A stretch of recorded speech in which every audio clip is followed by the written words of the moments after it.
शिवपुरी में मीरा अपनी बूढ़ी माँ लता के साथ रहती थी। मीरा जन्म से ही गूंगी थी। मीरा के पड़ोस में रहने वाले अर्जुन को बचपन से ही मीरा से बहुत लगाव था। वह साथ साथ खेलते हुए बड़े हुए थे। एक दिन की बात है। मीरा सीतापुर के राजा आर्यधन अपने महल में एक मंदिर का निर्माण करवा रहे हैं। उस मंदिर का दरवाजा बनवाने के लिए उन्हें चंदन की लकड़ी चाहिए, किंतु चंदन की लकड़ी सीतापुर में नहीं मिलती। मैं चंदन की लकड़ी इकट्ठा कर रहा हूँ और कुछ महीनों बाद सीतापुर जाकर राजा आर्यधन को काफी ऊंचे दामों में चंदन की लकड़ी बेचकर बहुत सारा धन प्राप्त कर लूंगा। हाँ, क्या तुम मुझसे शादी करोगी? मैं तुम्हें बहुत खुश रखूंगा। तुम्हें किसी चीज की कमी नहीं होने दूंगा। मीरा गूंगी थी, परंतु उसके सपने और महत्वाकांक्षा बहुत बड़ी थी। मुझे भला वो कैसे सुखी रख सकेगा? दूसरी तरफ अर्जुन भी बहुत उदास हो गया था। वह सोच रहा था, मीरा ने मेरी कोई बात का उत्तर नहीं दिया। अरे, मैं तो उसके इशारों की सारी भाषा को समझ लेता हूँ। वो नहीं जानती कि मैं उससे कितना प्यार करता हूँ। काश मैं उसे समझा सकता कि मैं उसे कभी कोई तकलीफ नहीं होने दूंगा। मीरा की माँ भी अपनी गूंगी बेटी के लिए बहुत परेशान रहा करती थी। दिन यूं ही बीत रहे थे। अर्जुन रोज जंगल से लकड़ियां काट कर लाता और उन्हें बाजार में बेचता। एक दिन की बात है। अचानक लता की तबीयत बहुत खराब हो गई। मीरा अपनी माँ को देखकर घबरा गई और अर्जुन को बुलाने चली गई।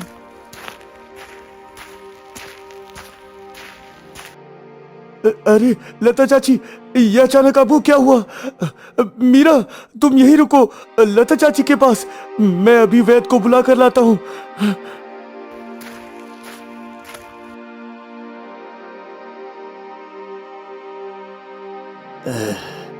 अर्जुन बेटा, इनका ख्याल रखना। ये बहुत कम दिनों की मेहमान है। हाँ। ये सुनकर मीरा की तो जैसे दुनिया ही उजड़ गई। लता के अलावा उसका था ही कौन। अर्जुन मीरा को सांत्वना देता है। लता को अपनी बीमारी से ज्यादा मीरा की चिंता ज्यादा थी। उसे लगने लगा कि अब मेरे जाने के बाद मीरा का क्या होगा, उसका ख्याल कौन रखेगा। उसकी शादी भी तो करवानी है। तभी उसे अपनी पड़ोस के गांव जौनपुर में रहने वाली सहेली शारदा की याद आती है। बिटिया, मेरी बात ध्यान से सुनना। पास के गांव जौनपुर में मेरी सहेली शारदा रहती है। वो उस गांव के मंदिर में पुजारन है। मेरे जाने के बाद तुम सीधा उसके पास जाना।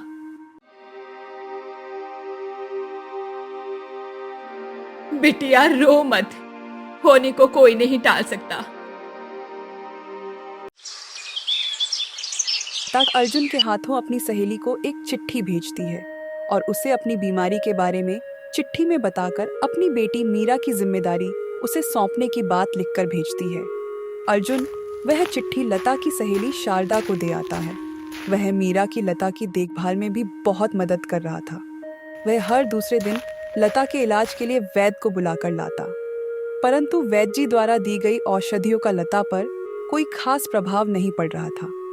अब लता को जैसे आभास हो चुका था कि अब उसके पास ज्यादा समय नहीं है। तब वह मीरा को अपने पास बुलाती है। बिटिया, रो मत। होने को कोई नहीं टाल सकता। मैंने तुम्हारे बारे में मेरी सहेली शारदा पहले ही बता दिया था। वो तुम्हारा अच्छे से ध्यान रखेगी और तुम्हारी शादी भी करवाएगी। वो तुम्हें उस गांव के मंदिर में मिलेगी। मीरा बस दुख भरी आंखों से अपनी माँ को देख रही थी। उसकी आंखों से आंसू नहीं रुक रहे थे। बिटिया, रो मत। इतना बोलकर लता ने अपनी अंतिम सांस ली। मीरा बहुत रो रही थी। तब अर्जुन और उसकी माँ मिलकर मीरा को संभालने का प्रयास करते हैं। कुछ दिनों बाद जब अर्जुन मीरा के घर पर आया तो उसने देखा कि मीरा अपना सामान एक पोटली में बांध रही थी। क्या तुम यहाँ पर नहीं रह सकती मीरा? मेरे साथ मेरी बनकर। मैं तुम्हें किसी प्रकार का कोई कष्ट होने नहीं दूंगा। तुम्हें बहुत खुश रखूंगा मीरा। मीरा ने अर्जुन के इस बात का कोई जवाब नहीं दिया। तब वह बोला, ठीक है, यदि तुम जाना चाहती हो तो जाओ, मगर मुझे विश्वास है कि मेरा प्रेम तुम्हें एक दिन अवश्य मेरे पास वापस खींच लाएगा।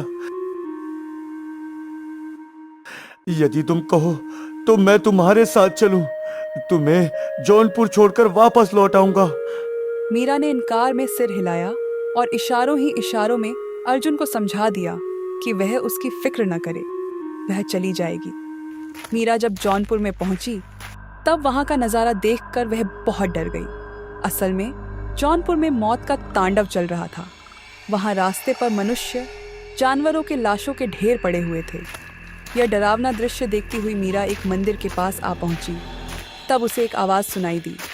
उस मंदिर में से किसी के कराहने का तेज स्वर सुनाई दे रहा था, जिसे सुनकर वह रुक गई। वह मंदिर के अंदर गई, तब बिस्तर पर एक बूढ़ी औरत लेटी हुई थी। असल में मीरा यह नहीं जानती थी कि अनजाने में वह अपनी माँ की सहेली शारदा के पास पहुंच गई है। बेटी, तुम कौन हो? इस समय तुम मेरे लिए साक्षात देवी बनकर आई हो। मैं यहाँ की पुजारन शारदा हूँ। बचपन से अब तक भगवान की सेवा की, मगर आज लकवे का शिकार होकर लाचार पड़ी हूँ। तुम जरा सी तकलीफ कर सकती हो? वो सामने कमंडल में जो जल रखा हुआ है वो मेरे मुंह में डाल दो। मीरा ने आगे बढ़कर कमंडल उठाया और वापस पलटकर शारदा के पास पहुंची। मगर तब तक शारदा तो मर चुकी थी। मीरा मन ही मन सोचने लगी, अरे ये तो मर चुकी है, अब मैं कहाँ पर जाऊं और क्या करूं? है सोचते सोचते मीरा बहुत परेशान थी। घबराहट के मारे उसका गला सूखने लगा। अपनी बेचैनी और प्यास को कम करने के लिए वह कमंडल का जल पीने लगी और गट गट करती सारा जल पी गई। तभी मंदिर में एक आदमी ने प्रवेश किया और बोला, देखो कितनी सुंदर कन्या है, हम इसे अपने साथ ले चलते हैं, क्यों? असल में जौनपुर में एक महामारी के कारण वहां के लोग मर चुके थे और जो बचे थे वह अपना सारा सामान छोड़कर गांव से भाग गए थे। इसलिए ऐसे समय में बिना किसी विरोध से अधिक कीमती सामान और जेवरात हासिल करने की उम्मीद में खूंखार डाकुओं का गिरोह जौनपुर आ पहुंचा था। ए लड़की, चुपचाप हमारे साथ चलो, वरना तुम्हारी खैर नहीं। हाँ। तभी मीरा जोर से चिल्लाई, नहीं! अरे मेरे मुंह से आवाज कैसे निकल आई? मैं तो बचपन से गूंगी थी। ए लड़की, चुपचाप हमारे साथ चलो, वरना तुम्हारी खैर नहीं। हाँ। नहीं, मेरे करीब मत आना। ओह, मैं सचमुच बोलने लग गई हूँ। लगता है उस कमंडल का जल चमत्कारी था। छोड़ दे मुझे। भगवान करे तेरी टांग टूट जाए, तेरी आंखें फूट जाए। उसका इतना कहना था कि डाकुओं का सरदार गब्बर लंगड़ा हो गया और उसकी आंखों से खून निकलने लगा। ये खून, मेरी आंखों से खून और मेरे पैर, मैं अंधा हो गया। मुझे कुछ दिखाई नहीं दे रहा, मेरी टांगें भी नहीं चल पा रही। मीरा को मालूम नहीं था कि उसके मुंह से जो कुछ भी निकल रहा है वह सच हो रहा है। अरे साथियों, अंदर जो लड़की है वो मुझे कोई टाइम लगती है। उसने जो भी कहा वो सच हो गया। उसने कहा सरदार की टांगे टूट जाए और वो लंगड़ा हो जाए, तो सरदार लंगड़ा हो गया। उसने कहा सरदार अंधा हो जाए, तो वो अंधा हो गया। अवश्य वो कोई जादूगरनी या डायन है। मैं तो कहता हूँ हम सबको यहाँ से भाग जाना चाहिए, इसी में हमारी भलाई है। भागो रे, भागो। बाकी सब डाकू वहां से भाग चुके थे। अब वहां पर सिर्फ मीरा और वो अपाहिज डाकू ही बाकी रह गए थे।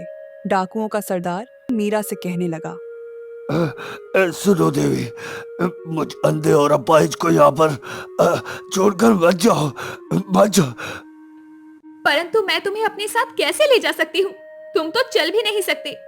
तुम्हें मैं अपने साथ नहीं ले जा सकती, और इस महामारी से ग्रस्त गांव से निकलने के लिए मुझे एक तेज भागने वाले घोड़े की आवश्यकता है। देखते ही देखते वह अंधा लंगड़ा सरदार एक सफेद घोड़े में बदल गया। ये तो कमाल हो गया। वह घोड़े पर सवार हो गई और उस गांव से बाहर चल पड़ी। फिर एक अन्य गांव सीतापुर में जा पहुंची। उस गांव में चारों तरफ सन्नाटा छाया हुआ था। ऐसा लगता है जैसे मैं किसी मुर्दों की बस्ती में आ गई हूँ। इतने मकान हैं, पर सबके दरवाजे बंद हैं। कहीं कोई आदमी दिखाई नहीं दे रहा। परंतु रात हो गई है। रात को सफर करना ठीक नहीं है। यहीं किसी घर में शरण लेकर विश्राम करना ही ठीक रहेगा।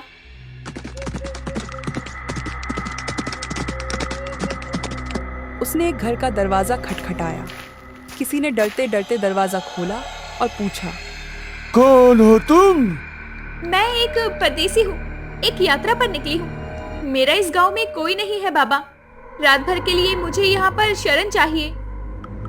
ठीक है, जल्दी से अंदर आ जाओ।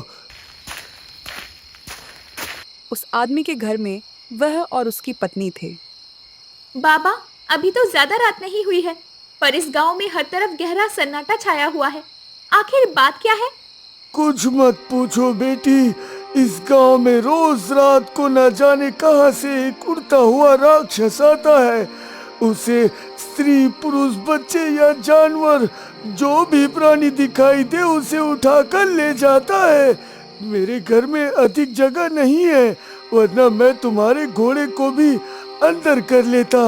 अगर वो राक्षस हमारे घर की तरफ आया तो वो तुम्हारे घोड़े को अवश्य उठा ले जाएगा। हाँ। और अगर मेरे घोड़े ने उस राक्षस को मार दिया तो? ये कैसे संभव है बिटिया? अरे क्या कहती हो बेटी? यहाँ के राजा आर्यधन ने घोषणा कर रखी है कि जो भी उस राक्षस को मारेगा उसे 1 लाख सोने की मुहर इनाम में दी जाएगी। तुम्हारी बातें तो हौसला देने वाली है, मगर सुनकर हंसी भी आ रही है। भला जिस राक्षस को बड़े बड़े योद्धा न मार सके उसे तुम्हारा घोड़ा कैसे मार देगा? तुम खाना खाकर सो जाओ बेटी। हम भगवान से प्रार्थना करेंगे कि राक्षस तुम्हारे घोड़े को न ले जाए। हाँ। आप देखना बाबा, आज ऐसा ही होगा। मीरा बड़ी ही निश्चिंत होकर रात को सो गई। सुबह के समय उसे कुछ शोर सुनाई दिया। तब मीरा की आंख खुली। मीरा उठकर बाहर आई तो बाहर बहुत ही भीड़ थी और वह विशालकाय राक्षस वहां पर मरा पड़ा था। मीरा का घोड़ा उसके सीने पर खड़ा था। कमाल हो गया बेटी, तुम्हारे घोड़े ने सचमुच उस राक्षस को मार दिया। राक्षस मरा पड़ा है। राक्षस के मारे जाने की खबर राजा आर्यधन के पास पहुंची। महाराज, हमारे राज्य में एक परदेसी लड़की आई है।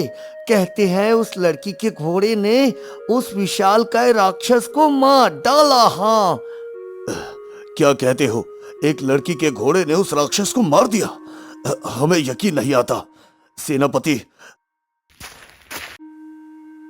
द्रुपद, हम चाहते हैं कि उस लड़की को पूरे आदर और सम्मान के साथ हमारे सामने पेश किया जाए।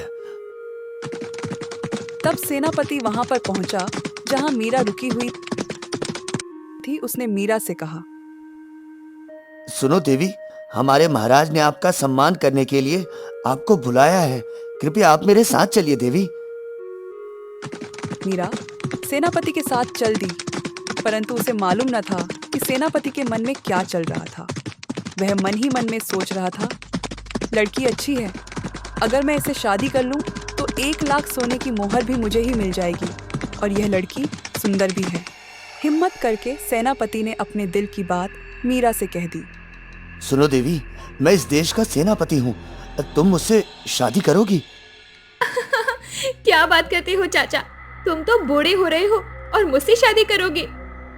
मीरा का इतना कहना था कि तभी सेनापति अचानक बूढ़ा हो गया। अरे अरे, ये मुझे क्या हो गया? मैं तो बिल्कुल बूढ़ा हो गया। इस लड़की ने जो कुछ कहा वो सच हो गया। जरूर ये कोई मायावी है। वह सोचने लगा और वह मीरा को अपने साथ लेकर राज दरबार में पहुंचा। राजा ने कहा, अरे तुम कौन हो? तुम्हारी शक्ल तो हमारे सेनापति के साथ मिलती है। मैं सेनापति ही हूँ महाराज, मगर मेरी ये दुर्दशा कैसे हो गई इसके बारे में आपको अकेले में बताना चाहता हूँ। राजा आर्यदन सेनापति को अपने गुप्त कक्ष में ले गए। वहां सेनापति ने अपनी हालत का कारण मीरा को बताया, किंतु खुद को भला और मासूम बनाकर, महाराज मैं जैसे ही उस लड़की के पास गया, वो लड़की कहने लगी, अरे सेनापति तुम तो मैं किसी सेनापति से शादी करना चाहती थी, परंतु तुम बूढ़े हो। उसके इतना कहते ही मैं बूढ़ा हो गया। ये लड़की बहुत खतरनाक है महाराज, ये जो कहती है वो सच हो जाता है। सेनापति से मीरा की इस विशेषता के बारे में जानकर राजा आर्यदन चिंतित होकर विचार विमर्श करने के लिए अपने महामंत्री रणवीर को बुलाते हैं। महाराज, मेरे विचार से हमें इस लड़की को हमें सभी सुख सुविधाएं उपलब्ध करवानी चाहिए। हाँ। क्या मतलब महामंत्री? फिर महामंत्री रणवीर ने अपनी पूरी योजना विस्तार पूर्वक राजा आर्यदन और सेनापति को बता दी। मेरा मतलब ये है कि महाराज, हमें इसे रहने के लिए एक अच्छा घर, खाने पीने के लिए बढ़िया पकवान और आराम के लिए नौकर चाकर उपलब्ध करा देते हैं। हाँ। क्या मतलब महामंत्री? महाराज, हम इस लड़की को हर तरह का ऐशो आराम उपलब्ध करा देते हैं। बदले में हमें अपने देश के दुश्मनों को दबाने में और उनका नाश करने में इस लड़की की मदद ले सकते हैं और पड़ोसी राज्य पर विजय पाकर हमारे राज्य की वृद्धि कर सकते हैं। हाँ। फिर सब कुछ महामंत्री रणवीर की योजना के अनुसार ही हुआ। मीरा को रहने के लिए एक शानदार महल सेवा के लिए नौकर चाकर उपलब्ध करा दिए गए। साथ ही इनाम की 1 लाख मोहर भी उसे दे दी गई। कुछ दिनों बाद एक दिन राजा आर्यदन ने महामंत्री रणवीर के सुझाव पर अमल करते हुए मीरा को अपने गुप्त कक्ष में बुलाया। आपने मुझे बुलाया महाराज? हाँ बिटिया, हम तुमसे एक बात पूछना चाहते हैं। क्या महाराज? हमारे पड़ोसी राज्य जोधपुर का राजा धीरेन्द्र बड़ा ही शक्तिशाली है, परंतु वो उसकी प्रजा पर बहुत ही अत्याचार करता है और अब वो हमारे राज्य पर भी आक्रमण करने की तैयारी में है। यदि राजा धीरेन्द्र ने आक्रमण कर दिया तो हमारी प्रजा दुखी हो जाएगी, हम सब मारे जाएंगे और हमारा देश तबाह हो जाएगा। परंतु महाराज, मैं इसमें आपकी क्या मदद कर सकती हूँ? हमारे ज्योतिषी ने कहा है कि यदि तुम जैसी कोई कुंवारी और निस्वार्थ कन्या भगवान से प्रार्थना करे कि राजा धीरेन्द्र मर जाए, तभी हमारा देश इस आक्रमण से बच सकता है। किसी का बुरा चाहना तो कोई अच्छी बात नहीं है महाराज, पर किसी बुरे आदमी का बुरा चाहना मेरे विचार में बुरी बात नहीं है। मैं आज ही भगवान से प्रार्थना करूंगी कि राजा धीरेन्द्र मर जाए। राजा आर्यदन के इरादों से बेखबर मीरा ने भगवान से प्रार्थना की। ऐसा करते ही राजा धीरेन्द्र की मृत्यु हो गई और उसका कोई उत्तराधिकारी न होने के कारण राजा आर्यदन ने उस राज्य पर अपना अधिकार जमा लिया।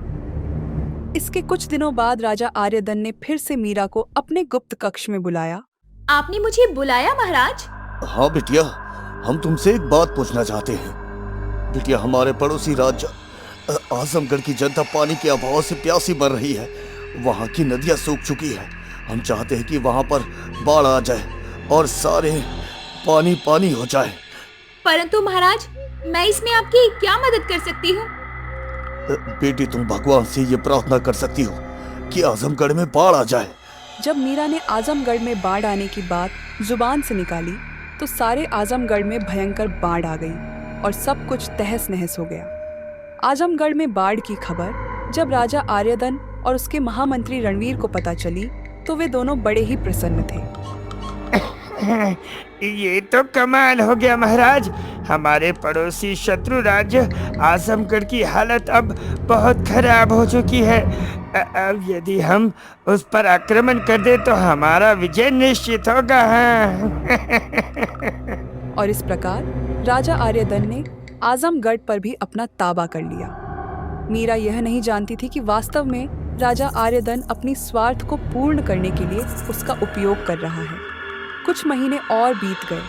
हर तरह की सुख सुविधाएं होते हुए भी मीरा पूरी तरह से संतुष्ट नहीं थी। एक दिन सोच रही थी, कितने नौकर चाकर हैं मेरी सेवा करने के लिए, परंतु फिर भी मैं कितनी अकेली हूँ। उस रात जब मीरा गहरी नींद में सो रही थी तो उसके महल में अचानक बहुत से सैनिक आ गए और सोती हुई मीरा को उठाकर ले गए।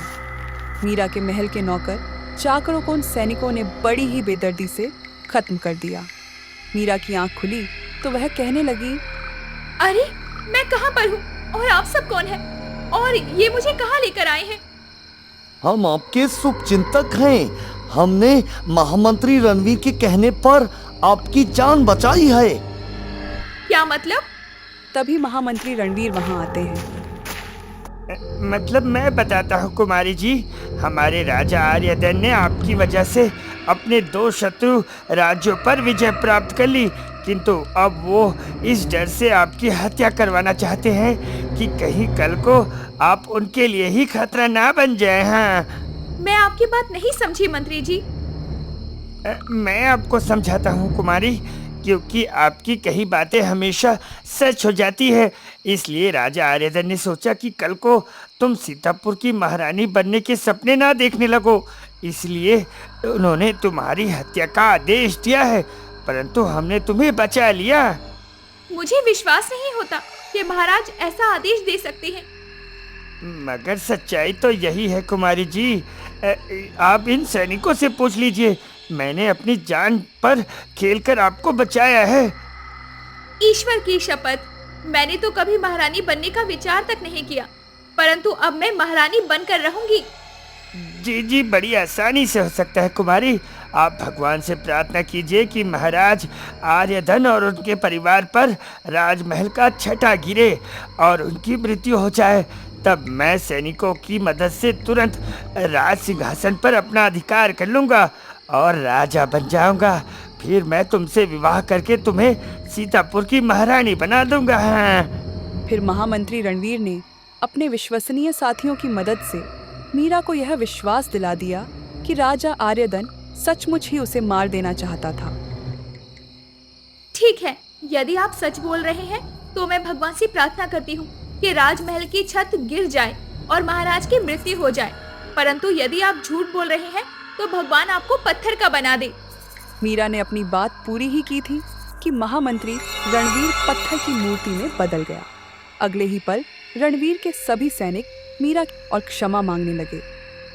सुनो सैनिकों, मैं तुम्हें तभी क्षमा करूंगी जब तुम ये सारी घटना महाराज को बताओगे और अपना गुनाह उनके सामने मानोगे। जी कुमारी जी, आप जैसे कहें कि हम वैसा करेंगे, परंतु हमें पत्थर मत बनाइए। हाँ। बाद में मीरा के पूछने पर सैनिकों ने बताया कि महामंत्री रणवीर के दिमाग में राजा वर्धन को मरवा कर राजा बनने का विचार आया था और उसी ने षड्यंत्र करके मीरा के सभी नौकर चाकरों की हत्या करवाकर उसे महल से उठवा लिया था। वास्तव में राजा आर्यधन ने तो मीरा के किसी बुरे की कल्पना तक नहीं की थी। फिर मीरा के कहने पर वह सभी सैनिक महाराज आर्यधन के सामने प्रस्तुत हुए और उन्हें सारी सच्चाई बता दी। मुझे विश्वास नहीं था कि महामंत्री रणवीर ऐसा कर सकते हैं। राजा ने मीरा के कहने पर उन सभी सैनिकों को क्षमा कर दिया। मीरा ने अब तक तो ऐसा कुछ सोचा नहीं था, परंतु महामंत्री रणवीर के उस बातों और उस घटना ने मीरा के दिल में एक इच्छा उत्पन्न हुई थी और वह थी महारानी बनने की। मीरा, अब तुम क्या चाहती हो बिटिया? मैं सीतापुर की महारानी बनना चाहती हूँ। क्या? जी हाँ महाराज, मुझे विश्वास है कि आप मेरी ये इच्छा पूरी करेंगे। परंतु मीरा, हमारी और तुम्हारी उम्र में बड़ा अंतर है, ये कैसे संभव है? माफ करें महाराज, आप तो मेरे पिता के समान हैं। आपसे विवाह करने की कल्पना भी कभी मैं नहीं कर सकती। आप अपने पुत्र से मेरा विवाह करवा सकते हैं। भगवान ने मुझे एक बेटी और एक बेटा दिया है। मेरा बेटा सिर्फ 8 वर्ष का है और वो तुमसे बहुत छोटा है। क्या तुम अब भी उससे विवाह करना चाहोगी? नहीं महाराज, परंतु मैं सीतापुर की महारानी बनना चाहती हूँ। मेरी इच्छा पूरी करने के लिए आपको कुछ करना होगा। मीरा की जिद के आगे राजा खुद को बेबस महसूस कर रहे थे। उन्हें एक अजीब सा डर सताने लगा था। राजा जब अपने कक्ष में पहुंचे तो उनकी पत्नी ने पूछा, क्या बात है महाराज, आप बहुत उदास हैं। राजा आर्यधन ने अपनी पत्नी को अपनी उदासी का कारण बताया और मीरा के बारे में सब कुछ बताया। महारानी, उस लड़की की बातों में बड़ी ताकत है। वो जो भी कहती है वो सच हो जाता है। ठीक है महाराज, इस समस्या से छुटकारा पाने का उपाय मैं आपको बताती हूँ। और फिर अगले दिन राजा ने मीरा से कहा, बिटिया, हमने निर्णय लिया है कि कल सुबह हमारे राजमहल के बाहर जो भी व्यक्ति सबसे पहले दिखाई देगा, हम उससे तुम्हारा विवाह करवा देंगे और उसे अपना राज्य सौंपकर उसे सीतापुर का राजा बना देंगे। इस प्रकार वो सीतापुर का राजा और तुम सीतापुर की महारानी बन जाओगी। राजा आर्यधन की बात सुनकर मीरा बहुत प्रसन्न हो गई। किस्मत की बात है, उसी रात को मीरा का बचपन का साथी अर्जुन चंदन की लकड़ियों का गट्ठा लेकर सीतापुर आया। उसे पता था कि राजा आर्यधन को अपने राजमहल में एक मंदिर का दरवाजा बनाने के लिए चंदन की लड्डकियों की आवश्यकता है। सुबह सुबह ही अर्जुन लड्डकियों का गट्ठर लिए राजमहल में पहुंचा। तभी संयोग से मीरा बाहर निकल आई। अरे अर्जुन, तुम यहाँ पर क्या कर रहे हो? मीरा, तुम राजमहल में और बोलने कैसे लगी? तभी राजा आर्यधन और रानी वहां पर आप पहुंचे। मीरा बिटिया, तुमने राजमहल से बाहर निकलकर इसी व्यक्ति को सबसे पहले देखा। हम तुम्हारा विवाह इससे करवा देंगे। और फिर उसी दिन बड़ी धूमधाम से अर्जुन और मीरा का विवाह संपन्न हो गया। मीरा का कन्यादान स्वयं राजा आर्यधन और उनकी पत्नी ने किया। मीरा बिटिया, अब तुम्हारी शादी तो संपन्न हो गई है। अब हमारा राजपाट तुम्हें सौंपकर तुम दोनों को राजा रानी घोषित करने से पहले हम चाहते हैं कि हम राजा रानी के रूप में तुम्हारा आतिथ्य करें। तो क्या तुम दोनों आज रात हमारे साथ भोजन करने आओगे? जी महारानी, क्यों नहीं। शाम होते ही मीरा और अर्जुन राजा रानी के महल में भोजन करने पहुंचे। भोजन बड़ा स्वादिष्ट था, किंतु खाने के बाद अचानक मीरा को चक्कर आने लगे और वह बोली, मुझे ये क्या हो रहा है? मुझे चक्कर क्यों आ रहे हैं? यही हाल अर्जुन का भी था।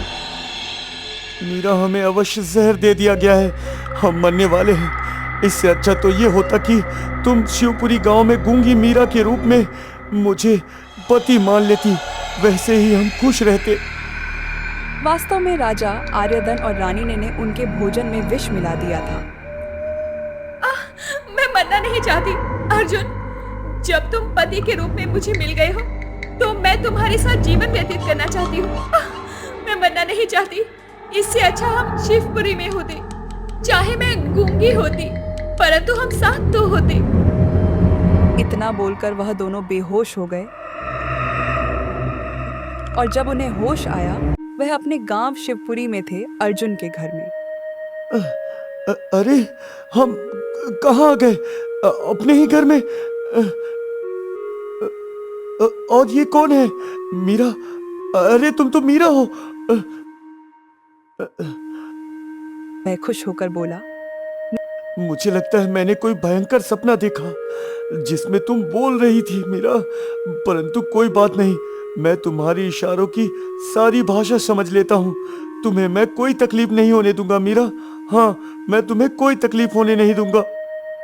मीरा ने हाँ में अपना सिर हिलाया। बहुत चाहने पर भी वह कुछ नहीं कह सकी। वह फिर से गूंगी हो गई थी। उसने जो चमत्कारी जल पीकर अद्भुत वाणी प्राप्त की थी, वह उसकी अपनी ही इच्छा से नष्ट हो गई थी।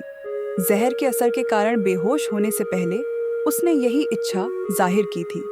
फिर से गूंगी होकर भी मीरा बहुत खुश थी, क्योंकि अर्जुन के रूप में उसे एक बहुत प्यार करने वाला जीवन साथी मिला था। हमारे चैनल को लाइक, शेयर और सब्सक्राइब करें और बेल आइकन दबाना ना भूलें। Thanks for watching.